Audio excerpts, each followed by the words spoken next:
की स्थिति में दवा खाने के बाद आपके शरीर में मौजूद कृमि के मरने के कारण आपको प्रतिक्रियाएं होती हैं।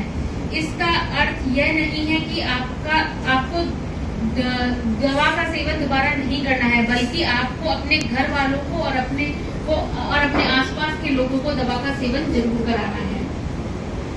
किसी परेशानी साइड इफेक्ट की अवस्था में चयनित रैपिड रिस्पांस टीम RRT, जिसके बारे में मैंने भी बताया था, या नजदीकी स्वास्थ्य केंद्र पर आप संपर्क कर सकते हैं। समुदाय और घरों के प्रतिकूल प्रभाव या दुष्प्रभाव को लेकर आशंकाओं को दूर करने के लिए, मतलब इसका यह है कि कोई भी खतरा नहीं है। अगर किसी के कोई साइड इफेक्ट आ रहा है तो हमें घबराने की जरूरत बिल्कुल भी नहीं है। वो 1 से 2 घंटे में अपने आप भी, नॉर्मल जो कंडीशन होती है वो 1 से 2 घंटे में अपने आप सबसाइड हो जाती है बिना किसी दवा के। जन समुदाय को प्रेरित करना है कि फाइलेरिया से बचने के लिए मच्छरदानी का प्रयोग करें तथा अपने घर तथा कार्यस्थल के आसपास जल भराव न होने दें। अभी बताया था पानी इसका जो मच्छर है, गंदे पानी जो लगता है, तो पानी कहीं इकट्ठा नहीं होने देना और रात को सोते टाइम मच्छरदानी का प्रयोग करना। इतना ही था।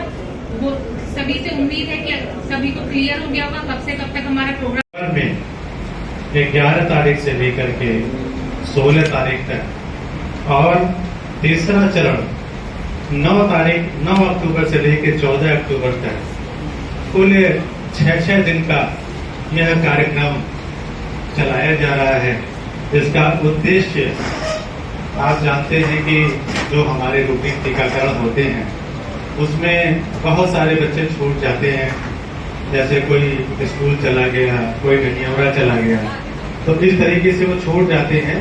तो सरकार ने बीच में एक तरीके से टॉपअप के तरीके से के कंसेप्ट पे इसको मिशन इंद्रधनुष 5O शुरू किया है, जिसमें हमारा जो लक्ष्य है वह 5 साल तक के सारे बच्चों को कवर करना है। आमतौर पे जो हम रूटीन इम्यूनाइजेशन करते हैं वह 2 साल तक के का टीकाकरण करते हैं, और जब कंप्लीट इम्यूनाइजेशन हो जाता है तो हम लोग निश्चित हो जाते हैं, वह छूट जाते हैं। तो सरकार ने मिशन इंद्रधनुष के माध्यम से 5 साल तक के सारे बच्चों को हेड काउंट सर्वे करके, सब बच्चों को चिन्हित करके, और इसमें उसको कवर करने का प्रावधान किया है, टारगेट दिया है।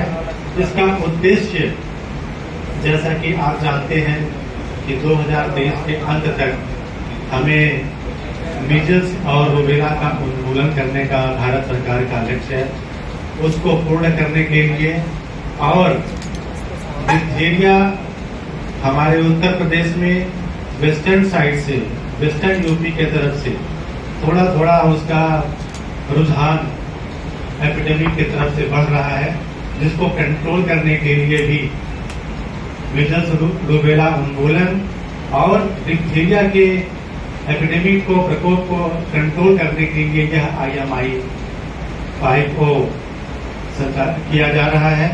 इसमें हम मीडिया कर्मियों से आग्रह करेंगे कि इसमें ज्यादा से ज्यादा इसका प्रचार करें, और सभी लोगों को मोटिवेट करें कि इसमें कम से कम जो बच्चे छूट गए हैं उन सबको टीका लग जाए।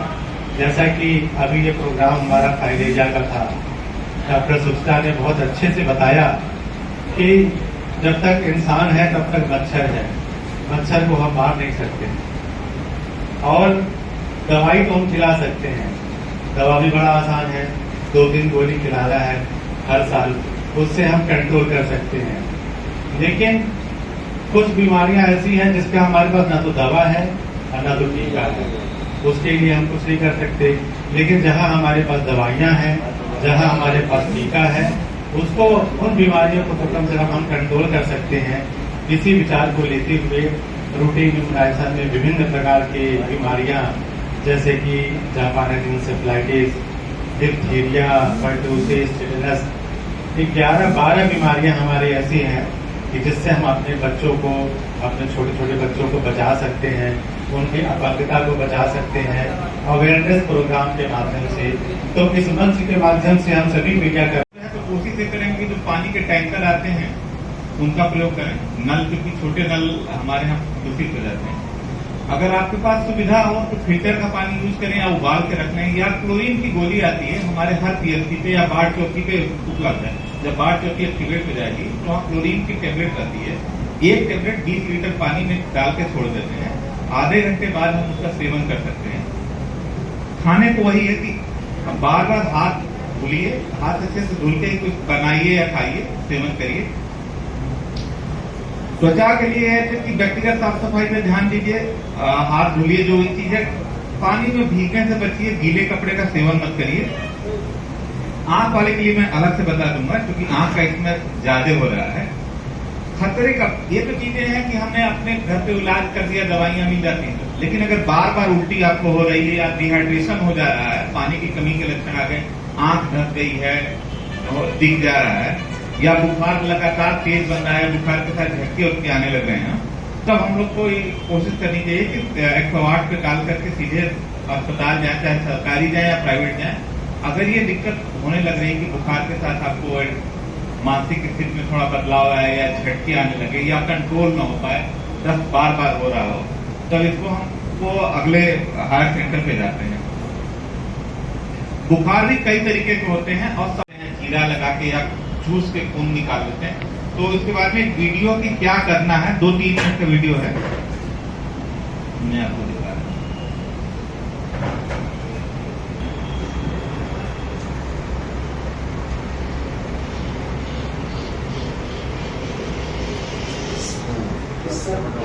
जाते बाद वर्षा ऋतु के समय अक्सर साल फिर से बाहर कराते हैं और खेतों में, कच्ची दीवारों में भवन निर्माण सामग्री अथवा लकड़ियों की गठन, सूखे पत्तों जैसी जगहों में छिप जाते हैं।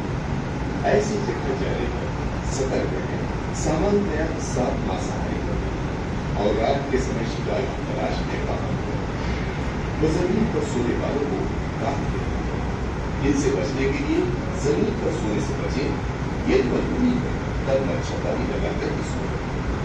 रात के अंधेरे में कहीं भी जाते समय रोशनी का इस्तेमाल करें तथा लकड़ी या डंडे से खटखटाते हुए चलें। जो भी पर्वत के अंदर में बने जिसे खाने के लिए सांप घर में आता है।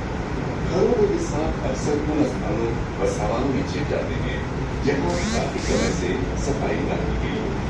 खेत खलिहान में काम करते समय अधिक सतर्क रहें और बारिश में बाहर निकलते समय जूते और मोटे कपड़े का फुल पैर इत्यादि करें। घर के किचन गार्डन में कम ऊंचाई वाले पौधे नहीं लगाएं। घर में अनाज के कटोरों के अंदर अंधेरे में हाथ न लगाएं। जूते पहनते समय सदैव सतर्क रहें और उनको झाड़ कर निकलें। पेड़ की टहनी की छत को न छोड़ें। जहरीले सांप की काटने पर शरीर की ऊपर नष्ट होती है।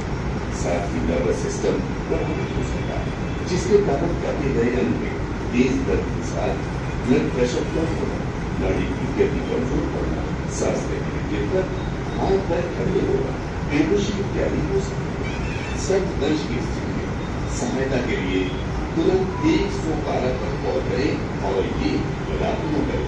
सांप को मारने या पकड़ने में समय बर्बाद न करें। झाड़ फूक के चक्कर में बिल्कुल न करें।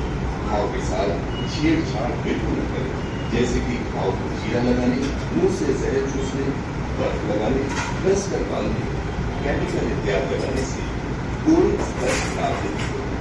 पीड़ित व्यक्ति को मदिरा व नशे की कोई चीज लगा के न दें। इसके साथ ही आपको सबसे पहले पीड़ित व्यक्ति को शांत करें और उसको बिना दिलाते हुए इस प्रकार दिला कि घाव वाला भाग हृदय स्तर से नीचे। इसके साथ ही पीड़ित व्यक्ति के प्रभावित हिस्से के तंग करते ढीले करते वो उसके शरीर से किसी भी प्रकार के गहने आदि सभी चीजें निकालें। सांप के काटने के समय का ध्यान रखें और वो साफ पानी से धोएं और दर्द कम करने के लिए सिर्फ पैरासिटामोल दें। साथ ही पीड़ित व्यक्ति को बेहोश न होने दें। उससे बात करते रहें। अस्पताल ले जाकर उसकी जान बचाएं क्योंकि जीवन बहुत प्रदेश राज्य आपदा प्रबंधन कार्यक्रम द्वारा जनहित में जारी। मैंने बताई है कि इसका कोई इलाज नहीं है। इसका सिर्फ बच बचाव ही इलाज है और साफ सफाई ही इलाज है। जो अभी हम बताने जा रहे हैं कि कैसे इनको करना है, और एक्सरसाइज भी बताएंगे कि इनको एक्सरसाइज भी कैसे करना है। लगाने के बाद फिर वही प्रोसेस होगा कि पानी ऊपर से नीचे की तरफ गिरा के उसको धुलना है, ऐसे धुलना है, ऊपर से रगड़ना नहीं है। इस चीज को ध्यान देंगे कि उसको रगड़ना नहीं है, हल्के हाथ से सहला के धुलना है।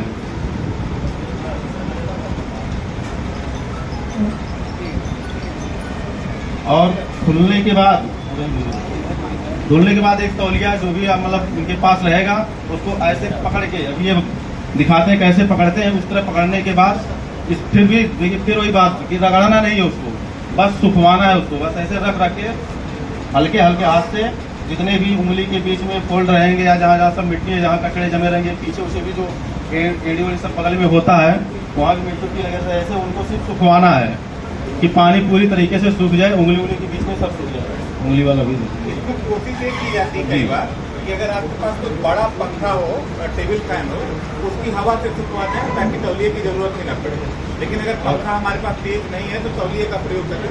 और उसके बाद ये है कि कम से कम वो रगड़ पाने पर सूखने करने के बाद फिर जो एंटीबायोटिक क्रीम मिलेगी आपको, क्रीम जो रहेगा उसको उंगली में लेके, और हर जगह ज्यादातर तो उंगली के बीच में भी लगाना है, फोल्ड जहाँ है वहाँ भी लगाना है, मतलब पूरा ही लगाना है, सब जगह दवा लगाना है इसको।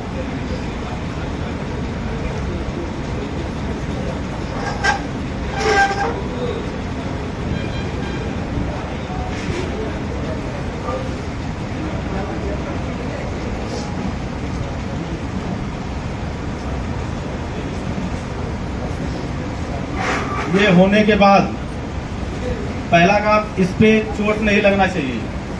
इस पे चोट लगे, चोट अगर लग जाएगा तो दिक्कत होगी, जिससे वो मतलब कटुट जाने का रखिएगा मत, खाली पेट नहीं खाना है, ठीक है। सब वो बताएंगे, बस आपको खाना है, ठीक है। और इसका एक्सरसाइज देखिए, ऐसे दोनों को हमारी जगह खड़ी हो रही है तो ठीक है, नहीं तो दीवार का सहारा ले लीजिए, ऐसे करके ये देखिए, ये उठना चाहिए, ये नहीं उठना चाहिए, ये पंजा नहीं उठना चाहिए, ठीक है। ऐसे करके 5-10 मिनट जो है ऐसे, ठीक है, ऐसे पैर का करना है। और अगर हाथ में है तो ऐसे ऐसे करके फोल्ड करके ऐसे नीचे ऊपर जो भी दाएं बाएं सब ऐसे ऐसे करके हाथ का करना, ठीक है। यही इसका इलाज है। Thank you sir. आपने देखा है कि जो मरीज है उसकी कैसे देखभाल होगी।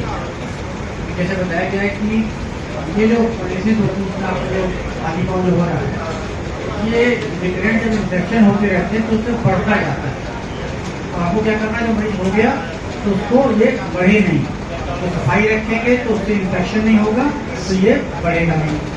और दूसरा है कि जो किसी को हो नहीं तो वो जो दवा खिला रहे हैं वो सभी लोग, वो कार्यकर्ता के स्वास्थ्य के जो उनके घर पर आएंगे सभी लोग उसके सामने ही दवा खाएं, दवा रखे नहीं।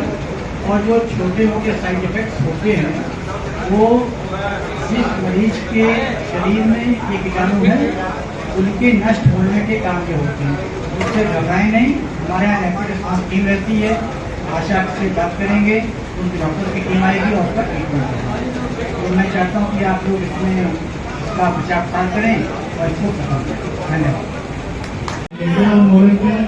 खबर के साथ साथ ये विज्ञापन भी मिले तो ज्यादा बेहतर रहेगा। हमारे कॉलेज में इसको देखेंगे, विज्ञापन हम विभाग की योजनाओं की जानकारी देता है। इसके साथ साथ जनहित मुद्दों को भी उठाया जाए। चीफ ऑफ न्यूज केवल स्वास्थ्य विभाग की जो भी योजनाएं प्रचारित होती है उसी पर फोकस करता है, न कि जनहित जन समस्याओं पर भी फोकस करना चाहिए। चीफ बात कोई न्यूज एजेंसी नहीं है, और चीफ बात आपके बीच और स्वास्थ्य विभाग के बीच से फिट गई है। स्वास्थ्य और पोषण दो प्रमुख मुद्दों पे हम लोग काम करते हैं, और समाचार सभी मीडिया संस्थानों को आप लोग जानते हो कि समानता के साथ देते हैं, उसमें कहीं ये नहीं है कि इनको दिया हो। भी अगर कोई शिकायत मिलती तो आप मोस्ट वेलकम है, क्योंकि हमारे जो प्रभारी चिकित्सा अधिकारी है, जो ग्रामीण है, उनसे संपर्क कर सकता है।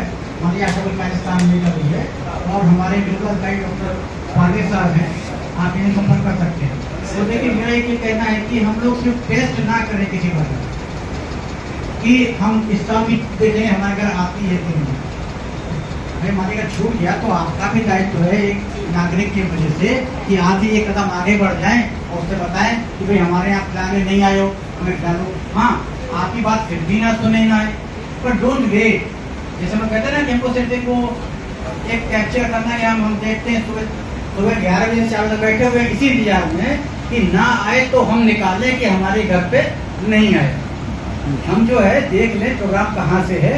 जागरूक नागरिक जो भी गांव के होंगे वो आशा को जानते हैं, आशा से पूछ सकते हैं कि पहले की बहन जी आप किधर से प्रोग्राम शुरू करोगी, हमारे घर का नंबर कितनी देर में आ जाएगा, कब तक आएगा, एक रफ आइडिया हो जाएगा। समझिए गाँव के इस छोर से स्टार्ट कर दिए 11 बजे, इस छोर तक आते आने 4 बज जाएगा। एक आइडिया आपको हो जाएगा कि वो कब से कब तक आएगी, उस टाइम पर आप उपलब्ध रहें और दवा खा लें। सेकेंड चीज़ है बाय द वे, अगर आप कहीं बिजी हो गए तो जो डॉक्टर ने बताया जो उस गांव की जनसंख्या है उसके हिसाब से आशा को दवा दे दी जाएगी। आशा उस दवा को तुरंत वापस नहीं करेगी, उसका वो रखी रहेगी। जो गांव के जो ग्रामीण हैं वो जाके उसके यहाँ दवा खा सकते हैं, पर वही प्रॉब्लम वही है कि वहाँ जाएंगे और दवा खाएंगे और वो दवा घर नहीं ले जाएंगे। तो आपके पास 2 ऑप्शन हो गए, एक तो आप पहले उससे मालूम कर लें अपने घर पे आए तो, और नहीं तो सेकंड ऑप्शन है कि आप खुद वहाँ पे जा सकते हैं, तो आपको वहाँ पे खिला देंगे। इसमें कोई काम ना हो तो आपके पास सारी जरिया है कि आप उसको बताएं अधिकारियों को, उसे करेक्ट करें।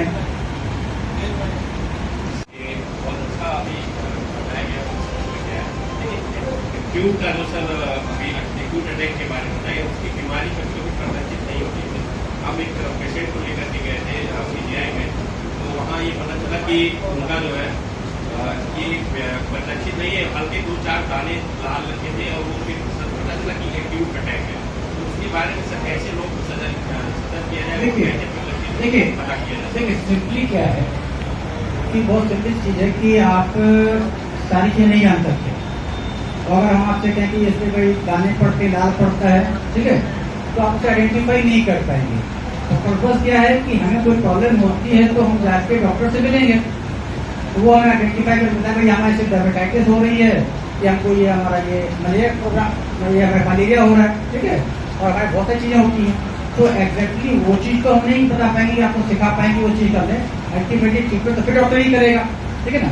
वहाँ एक अवेयर हम हैं कि ऐसी चीज़ें होती हैं तो उससे बच सकते हैं। प्राइमरी स्तर पे ही उसको अगर हम देखिए डॉक्टर ने बताया इसका इंक्यूबेशन पीरियड लंबा होता है। ये नहीं कि आज जैसे खाया मच्छर ने काटा तुरंत हो जाएगा। इसका कीटाणु शरीर में रहता है और वो फिर फ्लेयर अप करता है। जब वो उसको ऑब्स्ट्रक्शन कर देगा आपके उसको ये लिम्फेटिक्स को, तब सिम्टम्स आते हैं, इसलिए लोगों को मालूम नहीं पड़ पाता, ठीक है। और एक्यूट स्टेज का मतलब ये है कि जिसमें उसको फीवर होता है और वहाँ पे स्वेलिंग होती है और लालपन आ जाता है।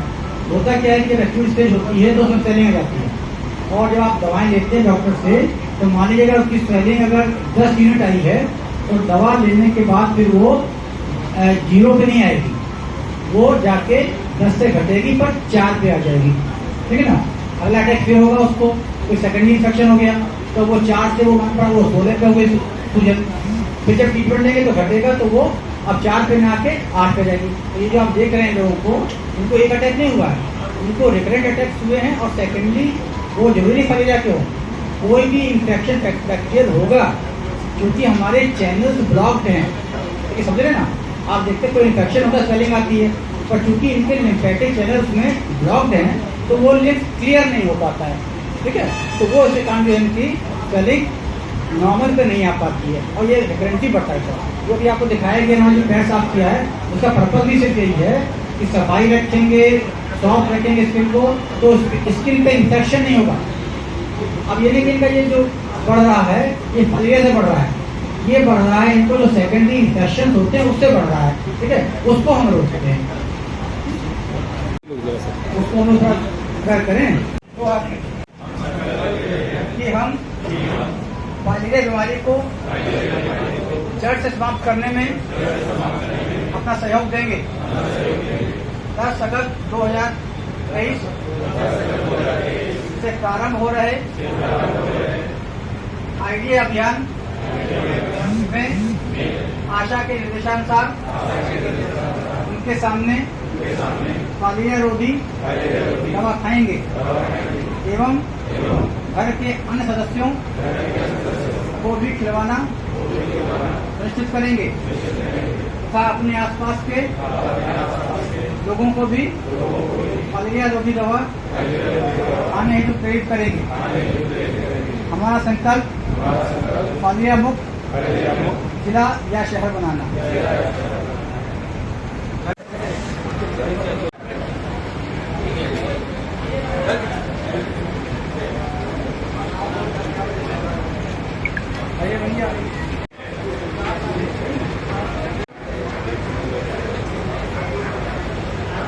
अरुण भैया इधर इधर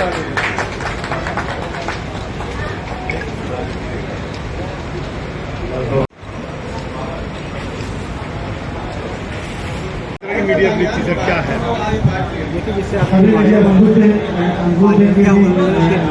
किसी को बाइक लेना हो भैया भैया चल देखिए, जैसा आपको मालूम है 10 अगस्त से हम लोग का फाइलेरिया उन्मूलन के लिए मास तक एडमिनिस्ट्रेशन का कार्यक्रम चल रहा है। तो उसी संबंध में मीडिया कर्मियों के साथ हमारी वर्कशॉप थी, इसके बारे में बताया गया उनको, इससे जो सूचनाएं हैं वो जनमानस तक पहुंच सकें और जो भ्रांतियां हैं वो दूर हो सके लोगों की। और इसलिए मीडिया लोगों का बताया गया, जैसे आपके चैनल के माध्यम से या समाचार पत्रों के माध्यम से लोग उसको जानेंगे और इस प्रोग्राम में हिस्सा लेंगे और सही रूप सर फाइलेरिया के लिए लोगों से क्या अपील करना चाहेंगे सर? अपील ये करनी है कि जो हमारी आशा बहनें उनके घर पर आएँ तो उनके सामने ही दवा खाएँ और यदि किसी कारण से मान लो छूट गया है तो आशा के पास दवा रहेगी तो शाम को जाके उसके घर पर भी उसके सामने ही खाएं, दवा रखें नहीं, क्योंकि अगर कोई परेशानी होती है तो वो आशा को बता सकती हैं और जिसके लिए हमारे पास रैपिड रिस्पॉन्स टीम है जो कि उसका फिर उपचार करें। सर किन लोगों को नहीं खानी चाहिए दवाई? ये देखिए, 1 साल से छोटे बच्चे, गंभीर रूप से बीमारी से ग्रसित लोग और गर्भवती माताएं।